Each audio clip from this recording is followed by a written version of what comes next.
Muy buenos días, tengan todos ustedes jóvenes. El día de hoy estamos aquí en la Universidad Autónoma de Baja California, en la unidad QUES, con el grupo 124 de la carrera de odontología. Y bien, estamos en el laboratorio de histología y el día de hoy vamos a hablar sobre el tejido conjuntivo. Y para esto vamos a establecer algunas diferencias con el tejido epitelial.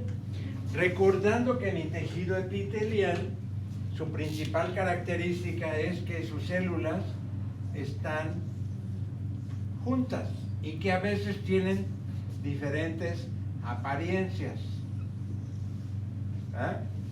Y entonces algunos tienen cilios, algunos tienen microvellosidades, etc. Ese fue nuestro tejido epitelial, que lo tenemos en diferentes órganos para las funciones de secreción, absorción, filtración, etcétera, etcétera. Hoy el tejido conjuntivo, a diferencia del tejido epitelial, va a tener células que tienen una matriz extracelular muy grande y que mantiene estas células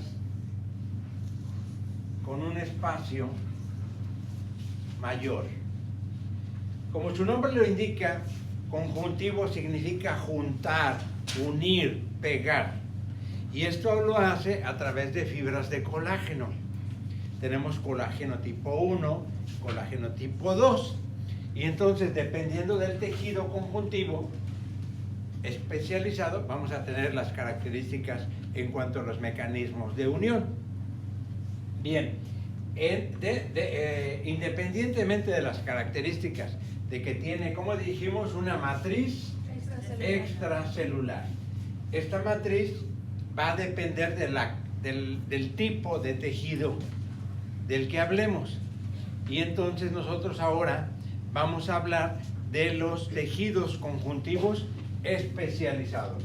Y en este sentido vamos a encontrar el primero de ellos, que es el tejido óseo.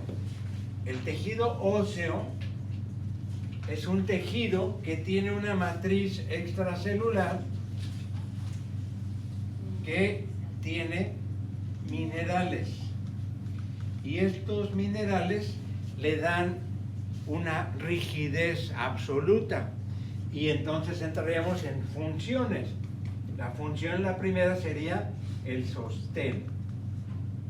¿Por qué? Porque le va a dar sostén a todo el cuerpo humano a través del hueso. Bien, como es reserva mineral, se convierte en la primera reserva mineral del organismo.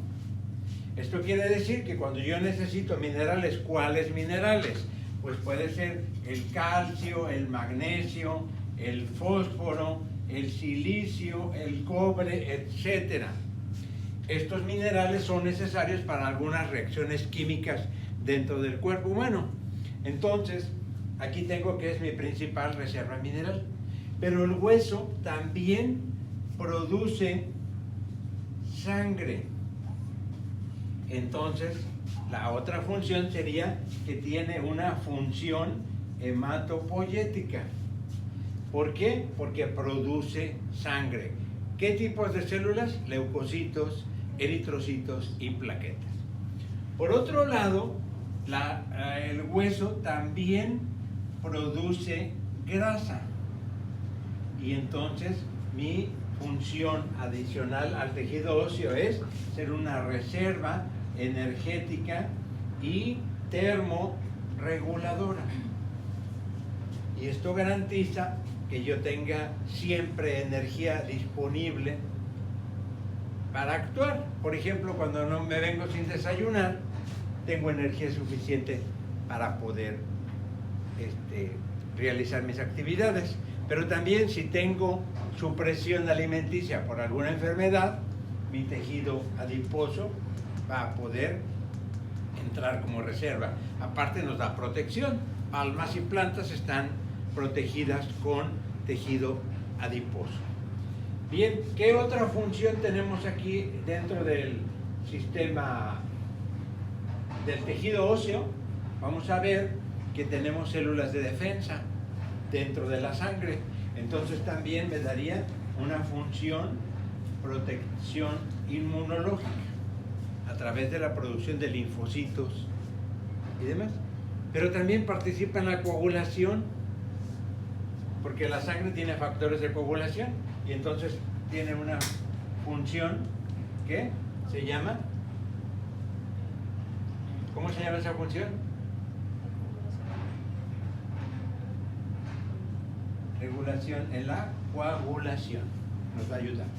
Bien, entonces estas serían las características generales que tenemos del sistema óseo, pero al tejido óseo también se unen los huesos, a los músculos, ¿eh? Entonces el tejido óseo más músculo me da el sistema locomotor, y el sistema locomotor me permite desplazarme, me permite cocinar, me permite cosechar, etcétera, todo lo que se relaciona con el movimiento. Y esta sería la principal o la primera parte de mi tejido conjuntivo. El segundo tejido que nosotros tenemos en el cuerpo es el tejido cartilaginoso. Entonces, el tejido que llamamos cartílago tiene su célula y tiene su matriz extracelular, pero ahora ¿qué tenemos? Tenemos agua y tenemos fibras de colágeno, fibras reticulares y fibras elásticas. Y entonces me da la primera función del cartílago, que es soporte. Pero además mi cartílago se encuentra en las superficies articulares de todos los huesos. ¿Qué función me da? Amortiguación o amortiguamiento más protección, ¿les parece? ¿Por qué protección? Porque no choca hueso con hueso. Aparte, el cartílago lo encontramos entre los discos intervertebrales y eso nos ayuda a que el movimiento podamos tener flexión, extensión, sin que haya lesión de los huesos, de las vértebras. Entonces nos está dando soporte y protección. Ahora, los discos intervertebrales, este es un disco intervertebral y tiene ¿qué? Un núcleo que llamamos pulposo. Y en la periferia, ¿qué tiene?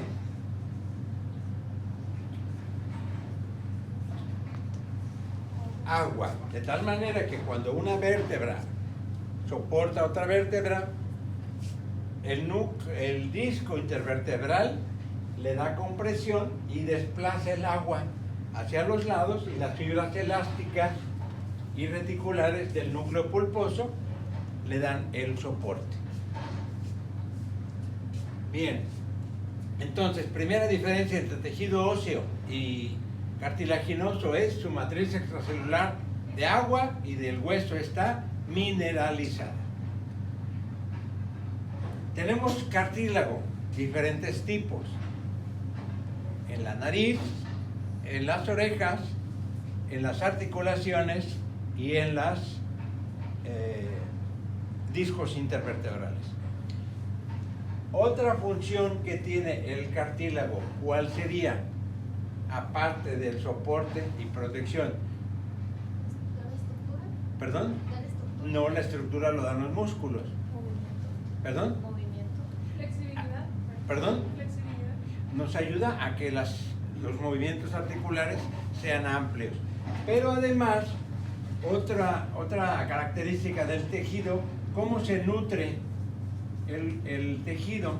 Si es una célula avascular, se nutre por difusión. ¿Y cuáles son los alimentos que tiene el cartílago que tiene que conservar? Es la glucosamina, la condroitina y el ácido hialurónico. ¿Y dónde encuentro todo esto? En la gelatina y el caldo de huesos, ya sea de pollo o de res. Por eso en los hospitales a los pacientes les dan gelatina 3 veces al día. ¿Para qué? Para garantizar la nutrición de sus articulaciones. Entonces ya tenemos el segundo tipo de tejido conjuntivo, recordando que el tejido conjuntivo es un conjunto de células con una función especializada. En el caso del hueso fue el sostén, y en el caso del cartílago es el y la protección. Muy bien, una vez que hemos hablado de los dos primeros, entramos al tercer tipo de tejido especializado, y ahora vamos a hablar del tejido adiposo. Tejido adiposo. El tejido adiposo es un conjunto de células especializadas, uno, en mantener la termorregulación y dar una reserva energética. Pero recordemos que como tejido conjuntivo tiene su núcleo, tiene su matriz extracelular, y aquí ¿qué tenemos en la matriz? Al igual que en el cartílago, tenemos agua, y el núcleo de esta célula sintetiza proteínas. Estas proteínas se van a llamar adiposinas. ¿Ok? Bien. En cuanto al tejido adiposo, tenemos dos tipos: pardo y blanco. Y la interconversión de pardo a blanco le llamamos transdiferenciación.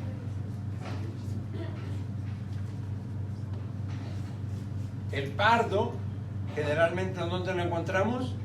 Al momento del nacimiento, los niños, ¿verdad? Y el blanco en el adulto.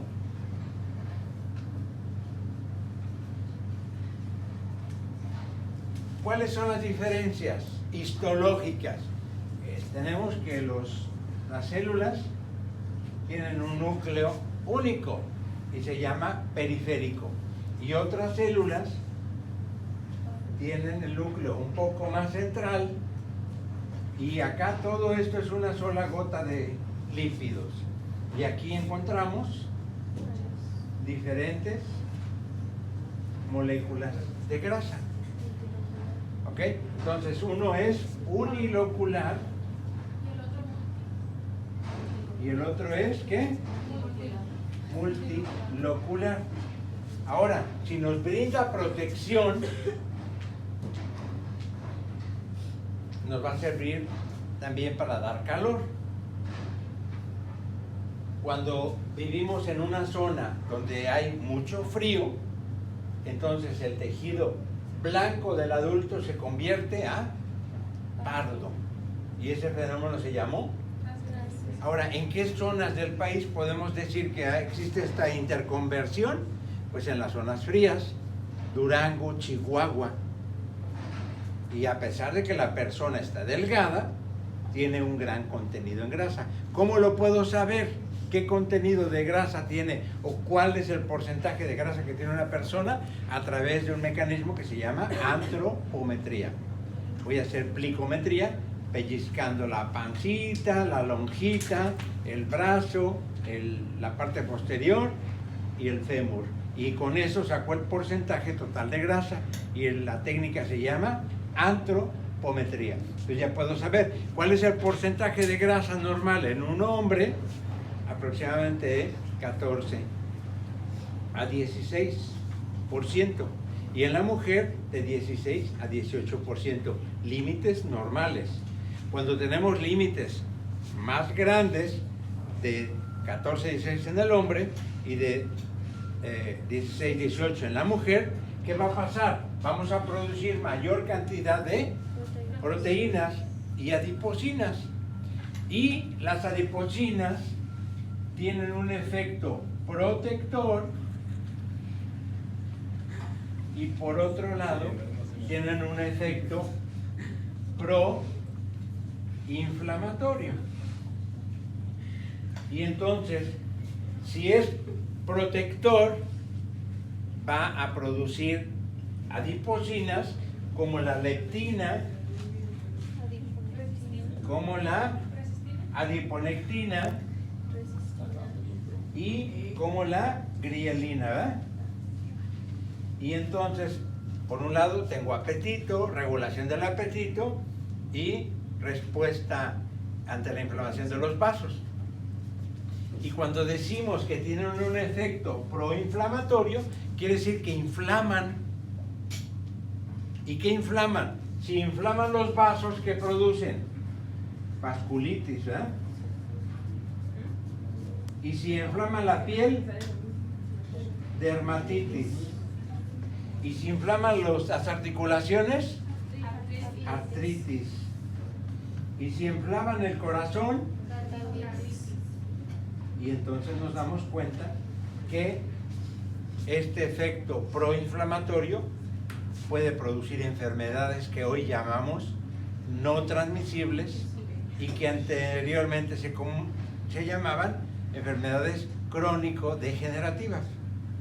Entonces, estas adiposinas tienen relación con enfermedades como son la hipertensión arterial sistémica, la ateroesclerosis,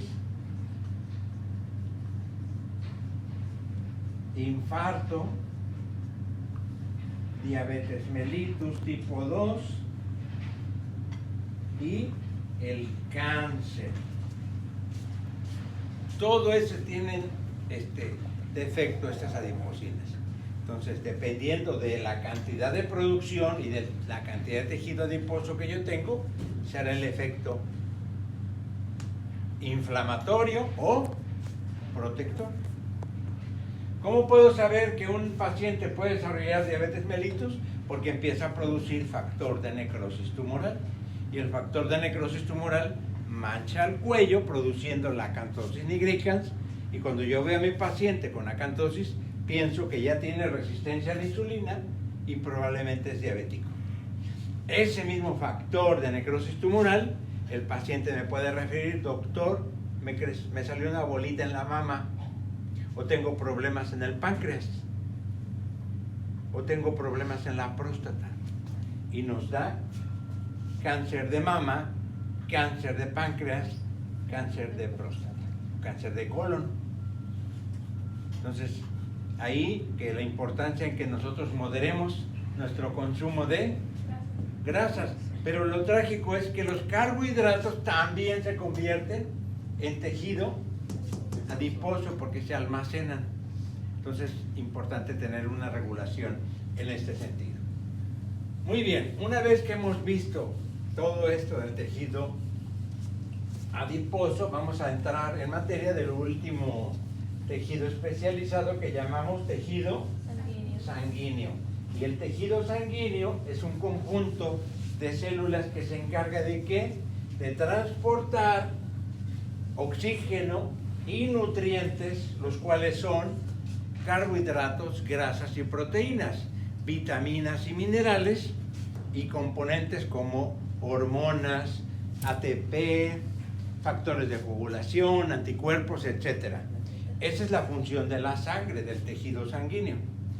Pero también tenemos que entender que recoge desechos del metabolismo, como es el ATP, el CO2, el bicarbonato y el agua. Todo eso tiene como función mis tejidos sanguíneos. Entonces, es un conjunto de células especializadas ¿en qué? En el transporte de oxígeno, más nutrientes, más desechos. Y entonces, entre los desechos que están aquí, 4, que son ATP, bicarbonato, CO2 y agua. ¿Cuáles son mis nutrientes? Los macros, que son carbohidratos, grasas y proteínas. Y los micros, agua, vitaminas y minerales. Y el oxígeno, que también lleva, ¿verdad? Ahora, además, ¿qué más lleva? Más factores de coagulación, más hormonas, más anticuerpos, más, ¿qué me falta?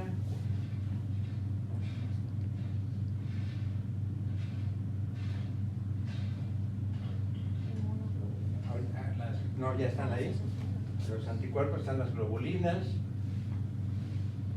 Ahí me falta un elemento que ahorita voy a dar con él. Bien, entonces se dan cuenta la importancia que tiene. Ahora, mi tejido sanguíneo que tiene elementos formes, que son 3, que son plaquetas, leucocitos y eritrocitos. Y tiene elementos no formes,